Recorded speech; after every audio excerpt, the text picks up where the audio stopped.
Zainab menggugat Yazid. Damaskus gemerlap.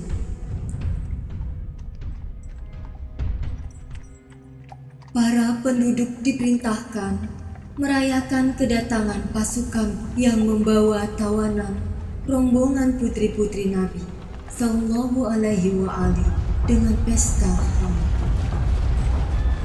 Zainab, Ali Zainal Abidin bin Husain, dan putri-putri Nabi Sallallahu Alaihi Wasallam lainnya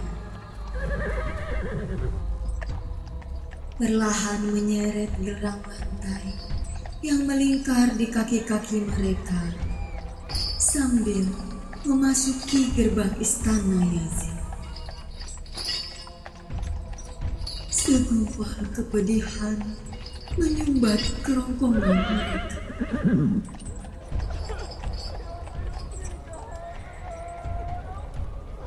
Kini kepala Al-Husain disimpan di dalam kotak emas oleh para durjana. Mereka pun mempersembahkan kepada Yazid. Kemudian Yazid membuka kotak itu dan mengeluarkan kepala di dalamnya dengan kedua tangannya. Ya Mahdi,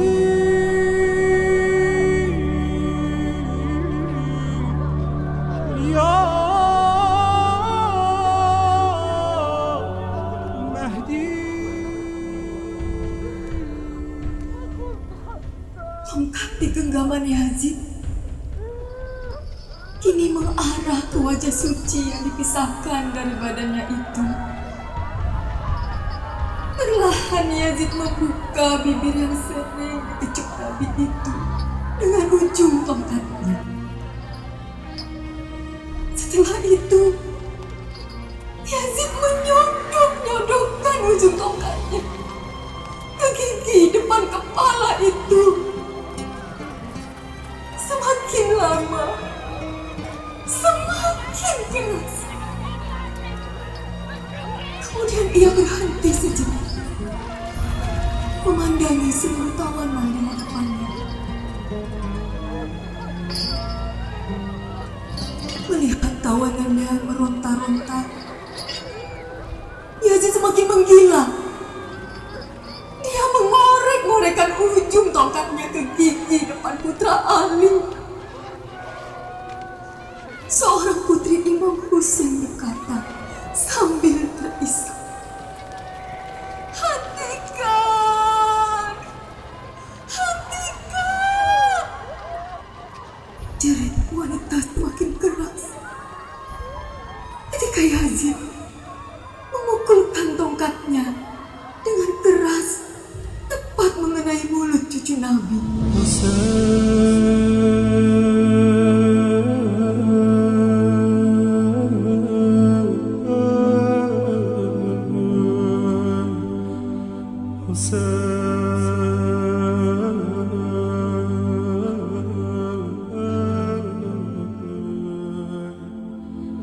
Zainab bersimpuh memanggil-manggil nama ibu, ayah, dan kakeknya sambil memeluk adik dan keponakan-keponakan perempuannya.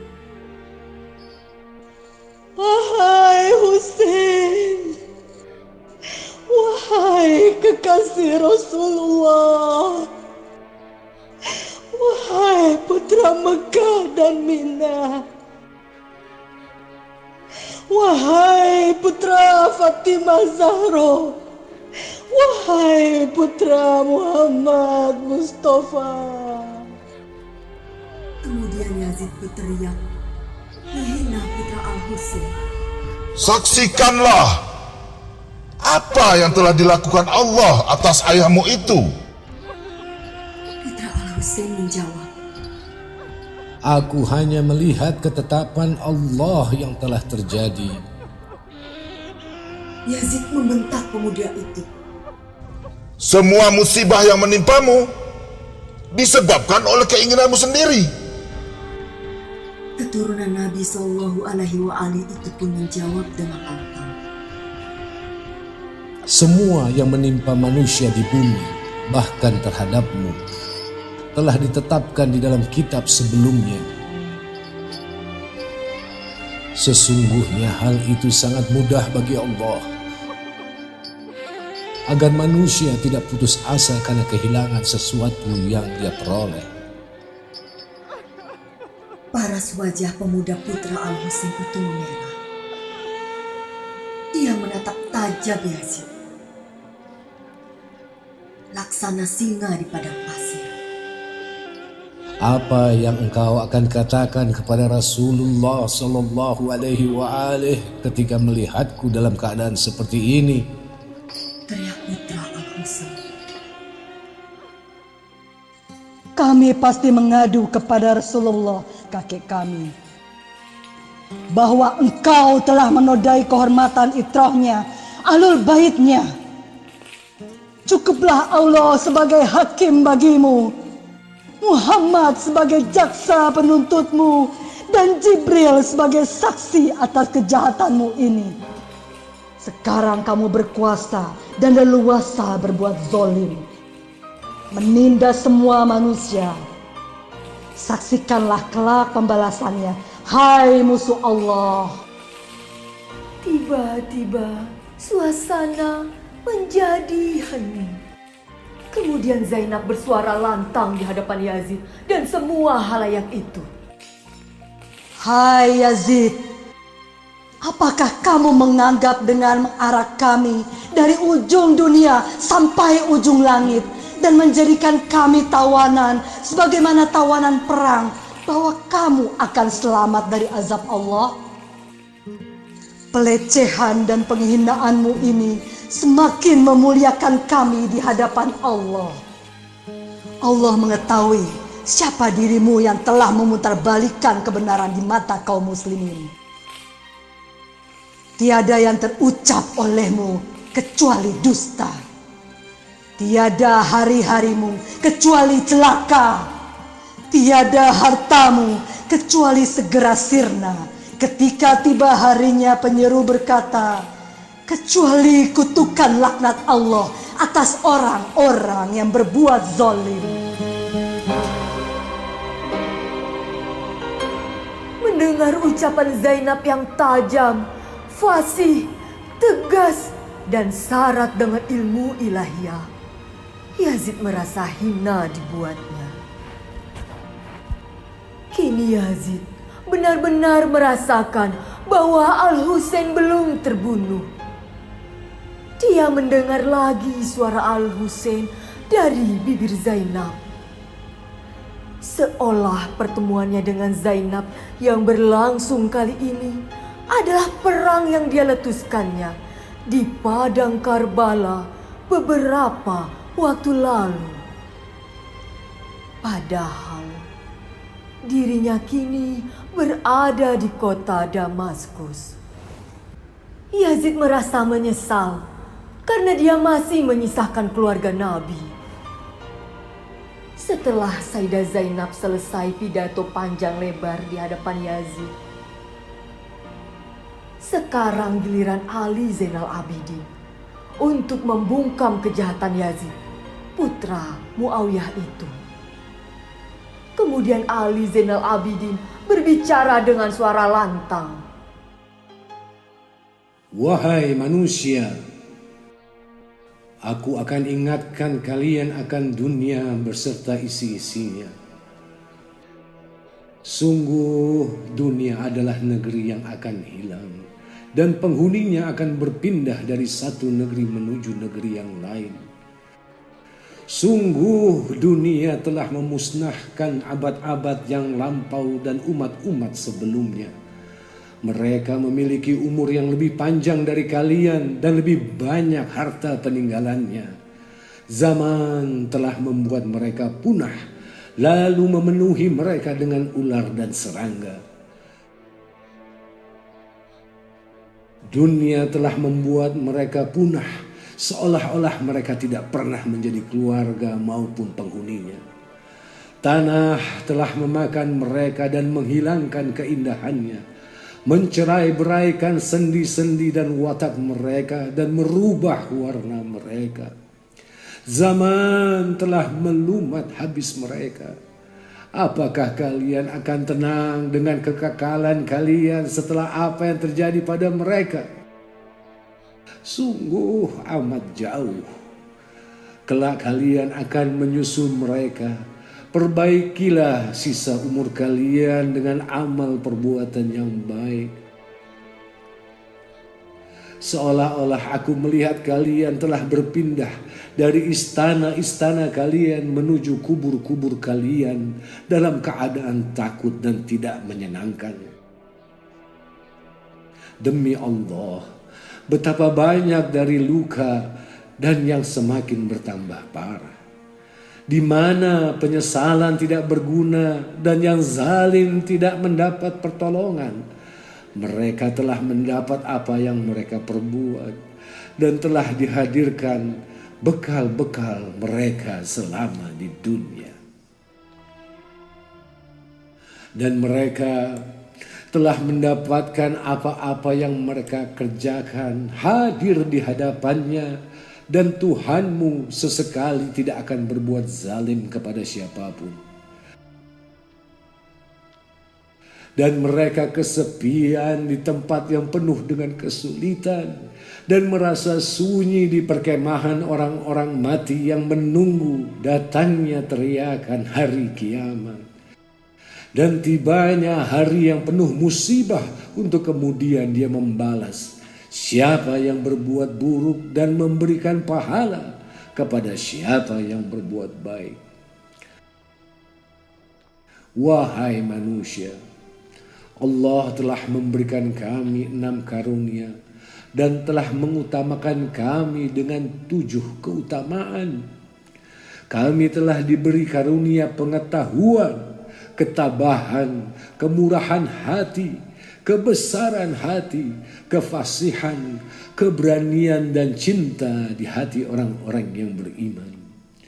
Dan kami diberi keutamaan bahwa dari kamilah Nabi terpilih Muhammad sallallahu alaihi wa alihi, dan dari kami Imam Ali, dan dari kami Ja'far At-Thayyar, dan dari kami singa Allah dan Rasulnya Hamzah, dan dari kami 2 cucu umat ini, itulah Al-Hasan dan Al-Husain, dan dari kami kelak Al-Mahdi.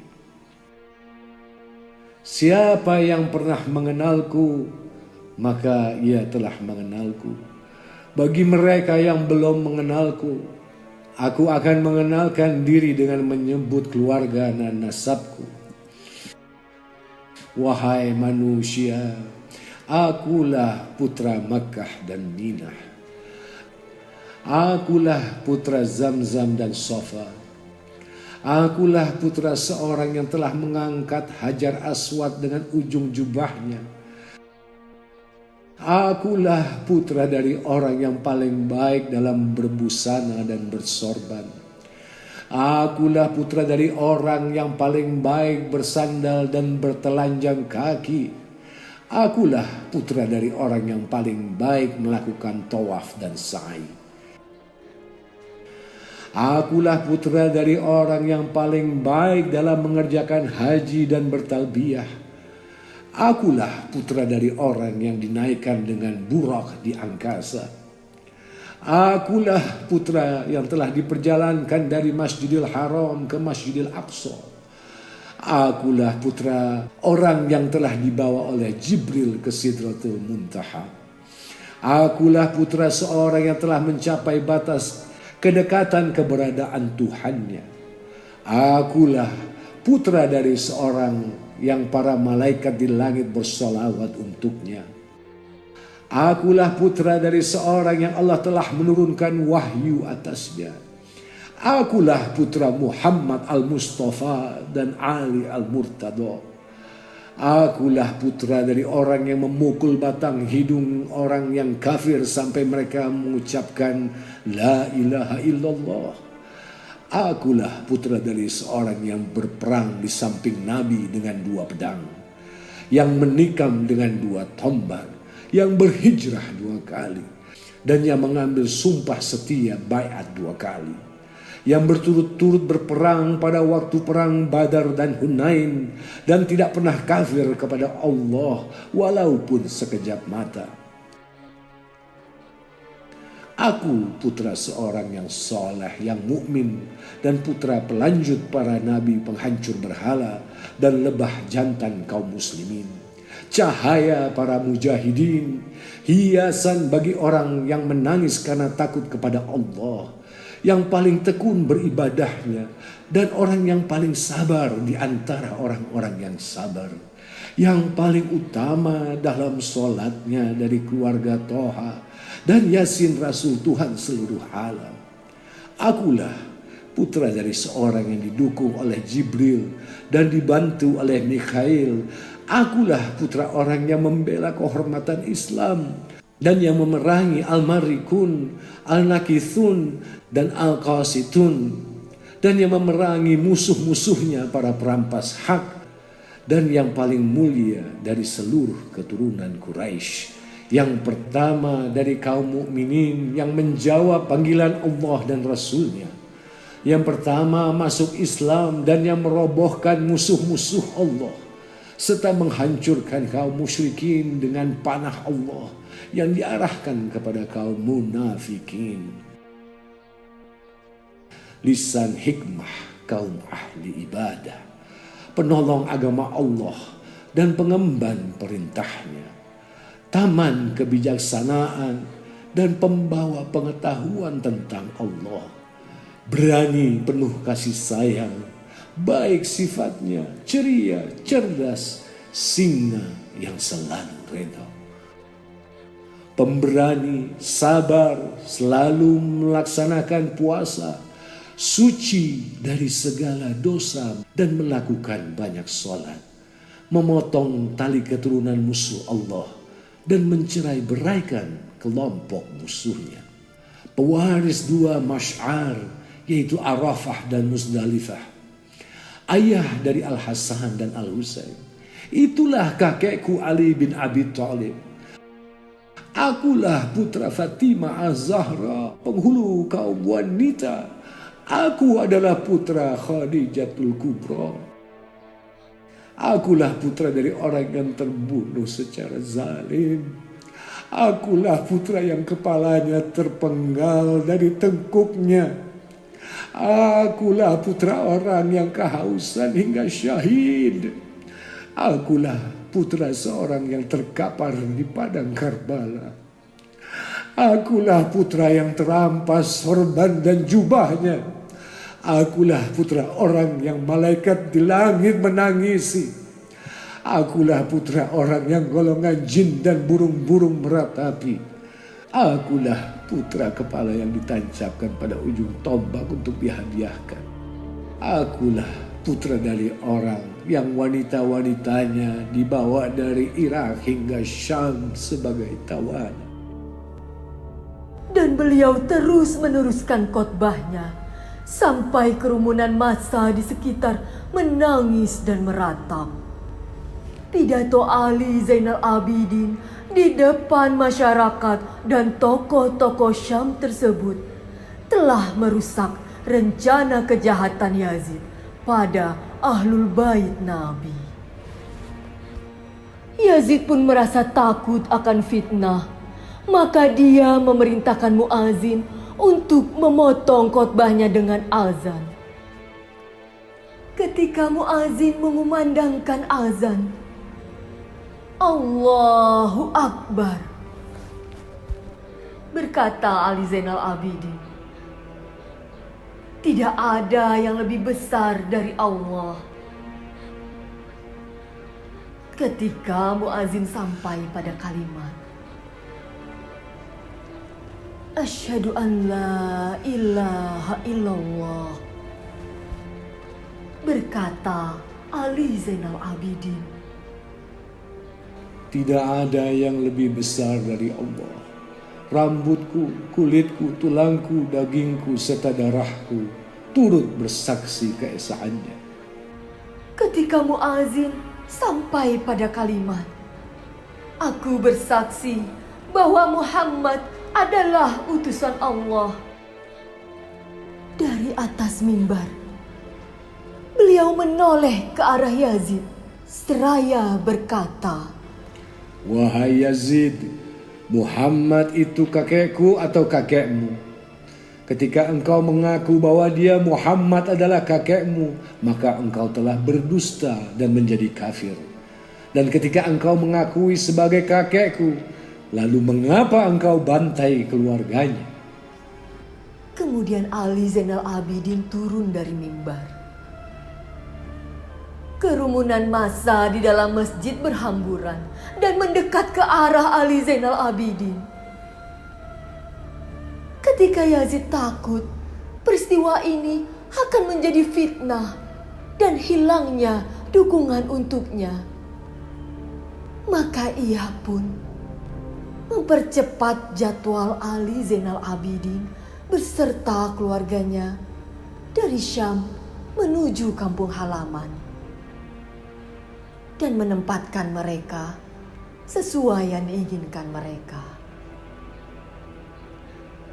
dan menugasi Nu'am bin Bashir serta kelompok yang lain untuk membawanya ke Madinah. Dan ketika Ali Zainal Abidin mengetahui adanya izin dari Yazid, beliau meminta seluruh kepala untuk dibawa dan dikuburkan pada tempatnya. Dan Yazid tidak menolak permintaan tersebut,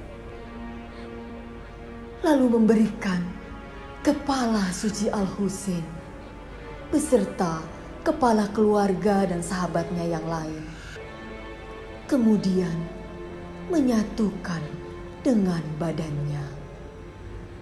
Zainab datang ke hadapan Yazid dengan membawa ketegaran Al-Husain, kefasihan Ali bin Abu Thalib, dan kewibawaan Muhammad. Hussein.